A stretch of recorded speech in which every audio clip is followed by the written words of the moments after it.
And what's up, everybody? Welcome back to the channel. It is your boy Cheap Ludes, and I'm back to bestow upon you another top 10 list. So, normally I do the top 10 budget cards in NBA 2K22 My Team, specifically when the market crashes, or at least once every 2 weeks, right? This time I decided to do something a little not different because I did this last year too, but different in regards to 2K22. So, normally I do an all encompassing budget list where I basically talk about the best cards under 25k MT for the most part, right? I decided to split this into two. So the second video will release later today. Not very far in the future. It doesn't matter. I'm over explaining this. I don't know why I'm doing this. I'm going to be talking about the best cards under 25k specifically this time. So you guys know the drill. 4 honorable mentions, and then we get underway with the top 10 list. So we'll start with an honorable mention number 1, and that is Draymond Green. The reason he is an honorable mention is because he fluctuates incredibly. Sometimes he is over 25k, sometimes he's under. Right now he's 16k. So look, the reality of the situation is when he's under 25k on this list, I'm not kidding, he's probably the third best card.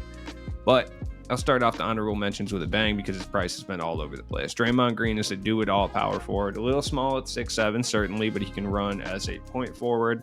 Plays good defense. He's got an easy-to-time jump shot, although it is a little bit slow. Good Hoff badges if you get one that's signature, which is a little bit more expensive. He does have Hoff Dimer, but he's got Gold Dimer off rib. So Draymond Green is just a little bit of everything. Next up, we got a card that will be, I'll be honest, spoiler, will be featured on both lists, realistically. And that is my boy, Brandon Jennings. Obviously, if you can, get the signature one. The only difference is mismatch expert, which is definitely helpful. But I mean, the difference between Hoff and Gold mismatch, I don't think is a huge difference personally. Some other people may think differently. But Brandon Jennings is really solid. He's a Trey Murphy clone. I don't know what 2K's obsession with Trey Murphy is. They keep making players into Trey Murphy clones. I personally like his jump shot a lot, but from what I understand, on next gen, it's horrible. On current gen, very good. Brandon Jennings is not going to play any defense. That's certain. He's 6'1", a little bit small, does not have the best dribble moves, kind of terrible dribble moves, honestly. But if you're looking for a fun offline point guard, or you're looking for a budget point guard in general, budget point guards are really hard to come by, and you can get Brandon Jennings for like 2K, so I wanted to feature him. Next honorable mention is a card that I think has been swept under the rug a little bit, and that's Wes Unseld. Like, Wes Unseld's really good. For all intents and purposes, though, he's just worse Draymond. Like, he's essentially what you're going to get from Draymond, but he's worse at certain things, better at other things. I guess he's a better rebounder, he's a better dunker, but he doesn't have the ball handling or the point forward ability that Draymond does, and Draymond is a better overall defender than Wes Unseld. So I personally would spend the extra MT to get Draymond, but if you're looking for someone with that Kobe base, like, Wes Unseld's solid. 3-pointer, I wish it was a little higher, like the 78 could be better, but also, like, well, look at Wes Unseld. Like, look at this man. He's an absolute hooper, dude. And then the final honorable mention is a card I talk about all the time, and he'll be featured on the other list too, and that's Wang ZZ. Now, he's not the best budget center in the game. Spoiler alert. There's a new challenger has approached, but Wang is good nonetheless. Don't look at the 10,000. Like, you can get this card for like 3,000 MT. 7 foot tall. He can stroke the ball. Absolutely. He plays confident enough defense, though he does need some defensive badges. Like, he's missing some badges, certainly. Like, if you can give him Gold Rim Protector, that will help a lot. Interceptor and Intimidator would obviously help. He does have Silver Limitless Spot Up, which is nice. Silver Quick First Step. Wang's really good. He's good enough to be, warrant a spot here. Now, on to the top 10. Number 1, or number 10 specifically, Marcus Smart. The reason he's so low, I like Marcus Smart a lot because he's really solid. He can play the point guard, he can play the shooting guard. It doesn't really matter. He's a little small for the shooting guard, but he plays well anyway. He's such a defensive presence. The reason he's so far down the list is because I do not believe he's worth spending this amount of MT on for the most part.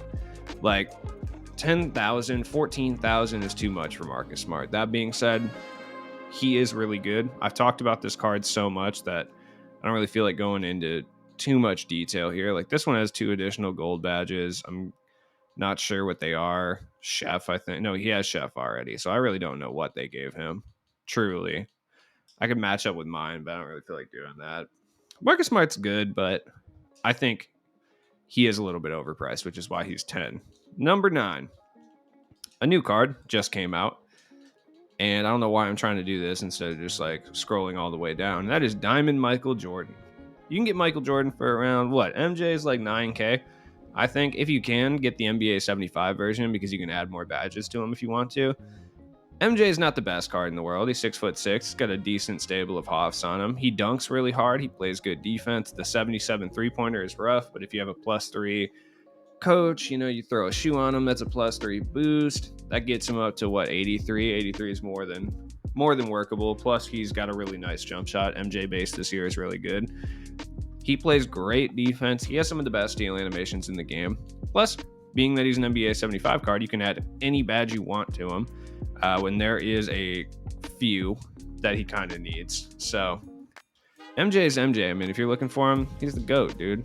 Not in my team typically, but next up's number 8, and this card's more of a next-gen exclusive card, and that's Paul Pierce. Now, the reason I say that is because if you are unfamiliar, especially everybody who just got the game for the holidays, shout out to you, welcome. Look, Paul Pierce cannot shoot corner threes on current gen. If you have a PS4 or an Xbox One, he's not going to be able to shoot corner threes, and when I say that, I mean he's going to step over the line every single time when you try to shoot a corner three. And because he's a small forward, power forward, he's going to end up in the corners almost every single offensive series. So that is a huge detriment if you just are never going to be able to shoot a three out there. It kind of hurts your spacing. Now, if you're on next gen, that being said, like for 2K, I don't think you can get a better wing than him. Like on next gen, he's incredibly good and he can shoot from the corner. So I would get the signature version. The Hoff catch and shoot is definitely, is it catch and shoot or set shooter? I can't remember. No, it's set shooter. Set shooter's all right. I mean, it's an extra Hoff badge. It is what it is. Paul Pierce is good though. He's way better than I thought he was. Next up, number 7, another kind of expensive card, but a card I enjoy nonetheless. Hedo Turkoglu. Hedo's not playing any defense, let's be real, but he's a point forward, and that's what you're picking him up for. He's 6'10", an excellent rebounder, catch and shoot dimer, set shooter, sniper, and bullet passer. I personally think he has an excellent catch and shoot release on current and next gen. Some people may disagree with that. I personally think it's great. He does have good like defensive badges too, like gold interceptor is good. That's really about it, but that's actually very helpful. It's one of the most OP badges in this entire game, at least on the defensive side, in my opinion. He's also got like gold floor general, slippery off ball, hot zone hunter, clutch shooter, unpluckable, quick first step. Like he can attack the basket really well. He gets a lot of putbacks. Like Hedo is really, really solid. And at the small forward, there's not many massive small forwards at this point. So Hedo does bring somewhat of an advantage. Number 6 is another card that will, spoiler alert, be on the next list that I'm doing, which is Sapphire Jonathan Isaac. Just like Wang, he's a little bit overpriced for what he is, but I mean, Jonathan Isaac is 6'11". He brings you pretty much everything. You play small forward, power forward, great stable of badges. I mean, plus it's always nice to have an overpowered Sapphire card for challenges or for limited or something like that if you plan on playing that. So Jonathan Isaac's fire. I don't really have much to say about it, but he's one of the best budget cards in this game, always. Number 5 might be a little bit of a surprise. If you are wondering why I keep looking down, it's because I have them written down on a piece of paper over here. But I think this one is going to be a surprise to some people, and that is David West. David West is actually pretty good. Like, shocking. He's usually okay. Like, typically, early game David West cards are usually okay because big men don't really shoot. It's usually him and Derek Coleman that are solid. You can get this card for, I'm not kidding, like 6-7K. And as far as a power forward, really solid for that price. 6'9". Like his release is jump shot 40, which is the same as like Gary Payton, Richard Hamilton, Detlef. So he does, and Batum. So he misses some whites, but it's a really easy to green release. Hoff catch and shoot, Hoff corner specialist, brick wall, post spin, and set shooter. Post spin's not great, but if you run off screens like brick wall and then he has the catch and shoot and the corner specialist, you can pick and pop with David West really easy. He's also got like gold rim protector, gold box, like glue hands, intimidator, rebound chaser. He's got gold limitless spot up so he can stroke from deep if you need him to. Hot zone hunter and hustler, not the biggest badge count, but a solid badge count nonetheless. You are going to need to give him a few badges. Like if you plan on playing him at power forward, clamps is kind of a hard thing for him not to have, but David West is really solid. He deserves to be on this list. Next up is a anyone who watches my channel knew this man was coming. Rex Chapman, dog. Should he be as high as 4th on the list? No, probably not. But look at my man Rex, 6'4", 93 three-pointer, 95 driving dunk, 86 ball handle. 85 perimeter defense is fine. Honestly, it's not even that bad. Like, he's 1 point worse than Cliff Hagan, who I love. 90 speed, 90 acceleration, 92 lateral quickness. Like, he's really solid. Limitless takeoff, gold catch and shoot corner specialist, like hyperdrive, blinders, limitless spot up, rhythm shooter, downhill, dead-eye sniper, hot zone hunter with good hot zones. He does everything. Like, he's got fast twitch even for some reason. The one thing I would give him, though, is Dimer. Dimer's relatively cheap to give a card like Rex Chapman, well, a card in general. And if you use him as a primary ball handler, like let's say you're running Marcus Smart at point guard, who's not the best ball handler, and you need somebody who's going to be able to handle the rock at the shooting guard, for cheap, Rex Chapman, you can get him for, I'm not kidding, 2,000 MT. And he's also got base 22, which is sick. Like, base 22 is one of the better releases in this game, in my opinion anyway, especially on current gen. Rex Chapman can hold it down. Number 3 is an event card, actually. And I think this is one of the most overlooked cards in the game, and that's Aaron Gordon. I'm not kidding, you can get Aaron Gordon for like 6K, and he is worth it on so many levels. If you don't even want to pay that, you can just play triple threat offline, and he drops relatively like heavily off triple threat offline. Aaron Gordon is actually heat though, like 6'8", decent release, corner specialist, lob city, posterizer, pogo, and limitless, gold catch and shoot, difficult shots as well. He's a do-it-all combo forward. Like, you can play the small forward, you can play the power forward if you want. Gold interceptor, gold intimidator. He's got rebound chaser as well. Quick first step, hot zone hunter. He's got silver pickpocket, silver menace. I would recommend upgrading his volume shooter to gold if you can. And it's only like 800 MT, and I think it makes him a lot better, my personal opinion. 86 three-pointer, 99 driving dunk, 95 standing dunk, 86 ball handle, like 88 perimeter, 81 interior. So he can kind of do a little bit of both. Not great, but he can hold it down. The rebounding stats leave a lot to be desired. It's kind of his one like real flaw, but he gets boards though. The 79 speed with ball hurts too, but 97 vertical, 87 lat. Aaron Gordon for 6K is probably the best like wing you could pick up realistically.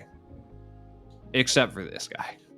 Except for our number 2 card, which I'm sure everybody knew this was coming because you know how I feel about this man.